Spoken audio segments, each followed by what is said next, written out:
అధ్యక్ష, అవకాశం ఇచ్చినందుకు మీకు ప్రత్యేక ధన్యవాదాలు తెలియజేస్తాను అధ్యక్ష. ఇప్పుడే గౌరవ ముఖ్యమంత్రి గారు బలహీన వర్గాల పట్ల ఒక ప్రకటన చేయడం జరిగింది అధ్యక్ష. మీకు తెలుసు అధ్యక్ష, ఈరోజు ఈ దేశానికి స్వాతంత్రం వచ్చి 75 సంవత్సరాలు దాటింది అధ్యక్ష. ఈ 75 సంవత్సరాల స్వాతంత్రం తర్వాత ఈ దేశ నిర్మాణంలో, ఈ రాష్ట్ర నిర్మాణంలో ప్రధాన భూమిక పోషించింది బడుగు బలహీన వర్గాలు, వెనుకబడిన తరగతులు, అణగారినటువంటి ప్రజలే అధ్యక్ష. ఏ రంగంలో తీసుకున్నా కానీ ప్రధానమైనటువంటి భూమిక పోషించినటువంటి పరిస్థితి. కానీ ఈరోజు సామాజికంగా, రాజకీయంగా, ఆర్థికంగా ఒకసారి ఆలోచన చేస్తే దేశవ్యాప్తంగా కానీ రాష్ట్ర వ్యాప్తంగా కానీ ఎప్పుడు మా హక్కుల కోసం పోరాటాలు చేసేటువంటి సందర్భాలు, లేకపోతే మాకు ఇది కావాలి అని డిమాండ్లు చేయడమే తప్ప ఏ రోజు కూడా మాకున్నటువంటి సంఖ్యాపరంగా ఇది మా డిమాండు, మా రైటు అనే విధంగా గతించినటువంటి ప్రభుత్వాలు, ఈ దేశంలో అనాదిగా ఉన్నటువంటి ప్రభుత్వాలు కూడా ఏ రోజు 75 సంవత్సరాలలో ఆలోచన చేసినటువంటి దాఖలా లేవు అధ్యక్ష. మరి ఈరోజు ప్రవేశపెట్టినటువంటి ఈ యొక్క కులగణన విషయంలో ప్రధానంగా 2011 సెన్సస్ ప్రకారం అప్పుడున్నటువంటి పాపులేషన్ 3,50,03,674గా చూపిస్తుంది అధ్యక్ష. అయితే ఈరోజు ఉన్నటువంటి ఈ యొక్క ప్రకటనలో మరి సుమారు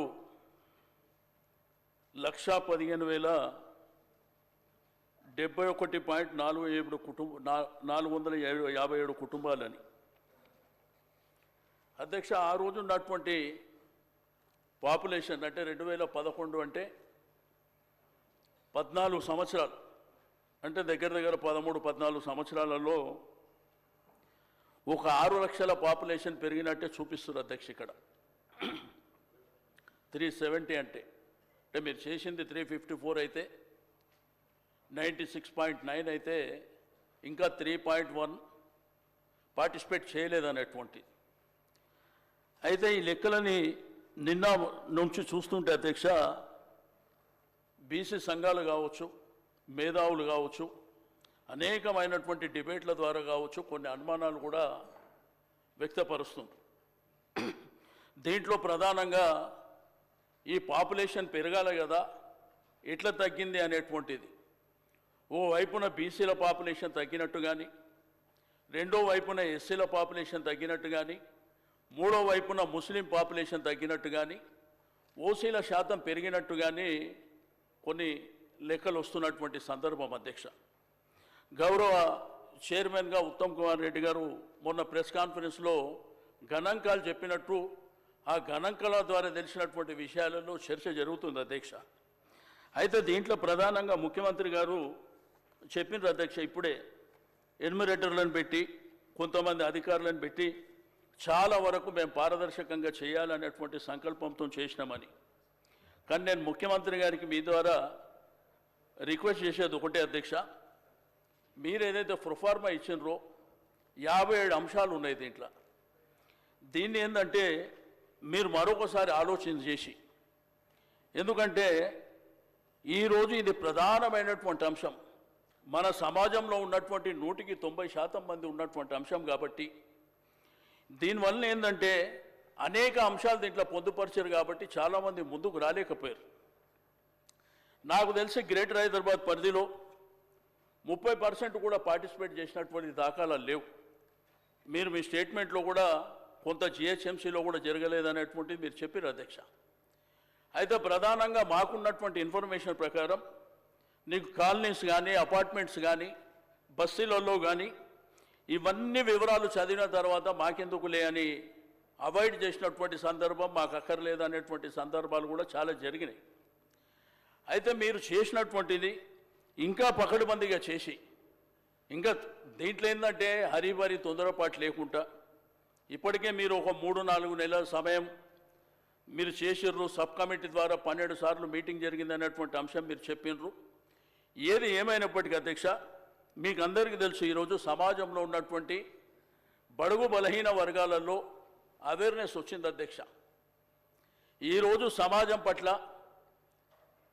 వారు మా యొక్క సంఖ్య పట్ల ఈరోజు ఆర్థికంగా సామాజికంగా మేము కూడా ఎదుగుదల కావాలి. ఒకవైపున విద్యాపరంగా ఎదుగుదల కావాలి, రెండో వైపున సామాజికంగా ఎదగాలి, ఆత్మగౌరవంతో బతకాలి, రాజకీయంగా కూడా ఎదగాలి అనేటువంటి సంకల్పం కూడా ఈ మధ్యకాలంలో మీకు అందరూ తెలుసు. మరి గత ప్రభుత్వంలో మరి కేసీఆర్ గారి నాయకత్వంలో 10 సంవత్సరాల పరిపాలనలో చాలా వరకు కొన్ని కార్యక్రమాలు తీసుకోవడం జరిగింది అధ్యక్ష. ఈరోజు ఎడ్యుకేషన్ రంగంలో గురుకులాల విషయంలో కానివ్వండి, లేకపోతే గురుకులాలని ఇంటర్మీడియట్ వరకు తీసుకెళ్లడం కానివ్వండి, డిగ్రీ కాలేజీలు పెట్టడం ద్వారా కానివ్వండి, విదేశీ విద్య ద్వారా కానివ్వండి, సేమ్ టైం రైతు బంధు రైతు బీమా పొందిన దాంట్లో కూడా మెజారిటీ ఇదే జనం ఉంటారు అధ్యక్ష. దీంతోపాటు మీకు అందరికీ తెలుసు అధ్యక్ష, ఈరోజు హైదరాబాద్లో ఆత్మగౌరవ భవనాలు కానివ్వండి, దానివల్ల ఏంటంటే ఈ మధ్యకాలంలో గ్రామీణ ప్రాంతంలో కూడా చదువుకున్న వాళ్ళ సంఖ్య పెరిగింది అధ్యక్ష. ఈరోజు సమాజంలో ఉన్నటువంటి మన సంఖ్య పెరిగింది కదా, మనకు కూడా మరి సమానమైనటువంటి వాటా కావాలి, రాజకీయంగా కూడా సమానంగా కావాలనేటువంటి సంకల్పం వస్తుంది అధ్యక్ష. అయితే దీంట్లో కొన్ని లెక్కలు అధ్యక్ష. ఇప్పుడు 2023 అసెంబ్లీ జరిగినప్పుడు assembly election commission of India ఆధ్వర్యంలో వాళ్ళు 3,32,318 మంది ఓటర్లు ఉన్నారనేది వాళ్ళు లెక్క చెప్పారు అధ్యక్ష. 2023లో 3,32,32,18 మంది అని. అయితే మీరు ఇచ్చినటువంటి దాంట్లో 3,70,000, 3,70,00,000. అంటే దీంట్లో మన గవర్నమెంట్ అఫీషియల్ లెక్కల ప్రకారం 6వ తరగతి నుంచి 17వ వయసు అంటే 17 సంవత్సరాల వయసు లోపల ఉన్న వాళ్ళు 62,30,504. అదేవిధంగా ఏదైతే ప్రైమరీ స్కూల్లో ఉన్నటువంటి 0.6 వయసు ఉన్నటువంటి పిల్లలు 38,99,000 ఉన్నట్టు. ఓవరాల్గా తీసుకుంటే ఈ 4,33,61,822 నుంచి ఈ 3,70,00,000 మీరు ఏదైతే నివేదిక ఇచ్చినరో అవి తీస్తే 62,84,268 మంది ఎక్కడ పోయినట్టు. ఈ లెక్కలు గవర్నమెంట్ ఇచ్చిన లెక్కలే. ఈ స్కూల్ చదువుతున్నటువంటి కాలేజ్ చదువుతున్నటువంటి పిల్లల లెక్కలు అఫీషియల్గా గవర్నమెంట్ ఇచ్చినటువంటి. కాబట్టి నేను దయచేసి మీ ద్వారా గౌరవ ముఖ్యమంత్రి గారికి ప్రభుత్వానికి మీకేందంటే ఈరోజు మనము ఇది కేంద్ర ప్రభుత్వానికి ఇక్కడ తీర్మానం చేసి పంపించాలనేటువంటి ఆలోచన మీరు చేస్తుండొచ్చు.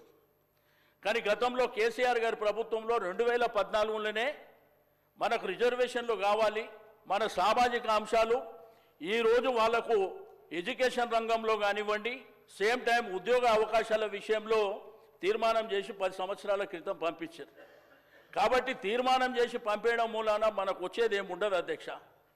ఏదైతే పక్క రాష్ట్రాలలో తమిళనాడు కానీ మహారాష్ట్ర కానీ పక్క రాష్ట్రాలలో చట్టబద్ధత ఏదైతే చేసినరో డెఫినెట్గా చట్టబద్ధత చేస్తే మీరేదైతే కామారెడ్డి డిక్లరేషన్ చేసినరో ఆ డిక్లరేషన్ ప్రకారం 42% రిజర్వేషన్ లోకల్ బాడీస్లో వచ్చేటువంటి అవకాశం ఉంది అధ్యక్ష.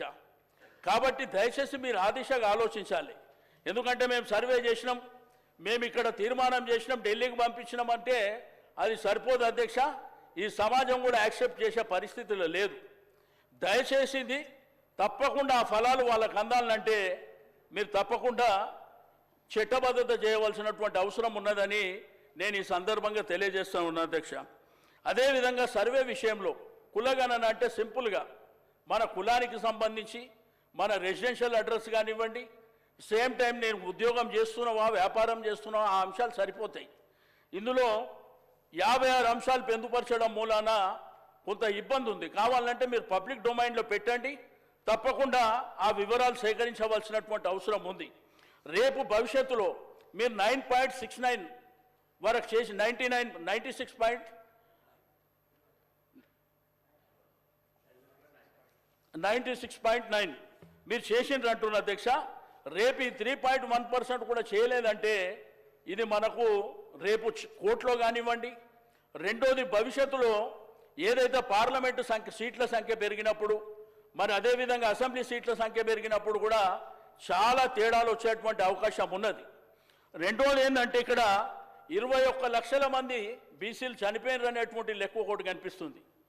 మరి అదేవిధంగా ఎస్సీలు 1,79,000 మంది చనిపోయినారని, మరి అదేవిధంగా ముస్లింలు 1,66,000 మంది చనిపోయినారు అనేటువంటి ఒక లెక్క కూడా మరి మీకు సోషల్ మీడియాలో కానీ పేపర్లలో నేను చదివినటువంటిది.